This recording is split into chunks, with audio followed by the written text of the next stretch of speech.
Simula nga po nang mabuo ang tandem ni LaMelo Ball at Anthony Edwards ngayong off-season sa Minnesota Timberwolves nga maraming mga fans ang nag-i-expect na magiging epektibo agad ang kanilang tandem. Isa rin naman sila sa pinakatalentadong backcourt duos ngayong NBA since pareho rin naman silang legit na superstar na kayang magtala ng malaking puntos. Kaya ginagawa nga ng dalawang ito ang lahat ng kanilang makakaya para hindi nila ma-disappoint ang kanilang mga fans. Sa katunayan, mismong si Anthony Edwards nang nagsabi simula nang dumating si LaMelo Ball sa Minnesota, sa bahay muna nga niya ito tumitira upang makagawa sila ng solid chemistry. Nagsasama sila ngayon sa kanilang practice kung saan ginagamay nila ang bawat galaw. Sisiguraduhin ni LaMelo Ball at Anthony Edwards na bago pa magsimula ang kampanya, magkakaroon sila ng solid chemistry na siguradong magiging tinik sa Western Conference. Ibinulgar nga ni Edwards na pareho silang inaayos ang kanilang mga ginagamit na salita sa harap ng media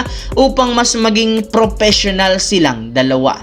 Samantala, naghahanda na ngayon ang Golden State Warriors ng lineup dahil once na pumirma sa kanila ng kontrata si LeBron James, makukumpleto na nga agad ang kanilang official lineup para sa darating na NBA season. Meron na rin naman silang projected starting lineup next year na posibleng buuhin ni Stephen Curry, DeAnthony Melton, LeBron James, Draymond Green at si Kristaps Porzingis.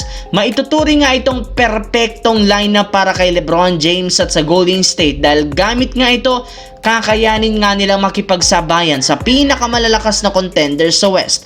Lahat ng kanilang mga starter, veterano, merong sapat na experience sa playoffs at sa NBA Finals, which is magiging advantage nga nila. Kaya makakasabay ito kontra sa mga lehitimong contender kagaya ng OKC at San Antonio Spurs. Kumpara sa dalawang team na ito, mas madami silang mga players na eksperyensado, napaka-reliable pagdating sa clutch na siyang magiging advantage ng Golden State Warriors kapag nakuha na nila o nasa kanila na si LeBron James. Sa kabilang banda, matagal na nga pong nakakalipas mula nang ma-trade ng Boston Celtics si Jaylen Brown papunta sa Philadelphia.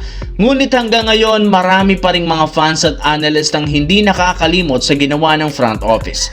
Sigurado nga daw na pagsisisihan nila ng gusto ang pag-trade sa kanilang star player ngayong off-season, lalo pat isang injury prone nga ang kanilang nakuhang kapalit dito na si Paul George. Once na magkaroon ng injury si George sa umpisa ng kanilang kampanya, sigurado nga pong manlalamya ng gusto ang team. Kung inyong ang matatandaan, si Jaylen Brown ang nagbuhat sa Boston sa majority sa mga last regular season. Ito ang rason bakit sila nakaakyat paitaas ng Eastern Conference at ngayon nawala na nga ang kanilang main scorer, inaasahan na kukulangin sila sa opensa. Hindi rin naman kayang tapatan ni Paul George at maging ni Jason Tatum ang scoring offense ni Jaylen Brown. Kaya hindi na nga kayo dapat pang magtaka kung maagang babagsak ang Boston Celtics sa Eastern Conference kung sakaling mag-struggle muli si Paul George.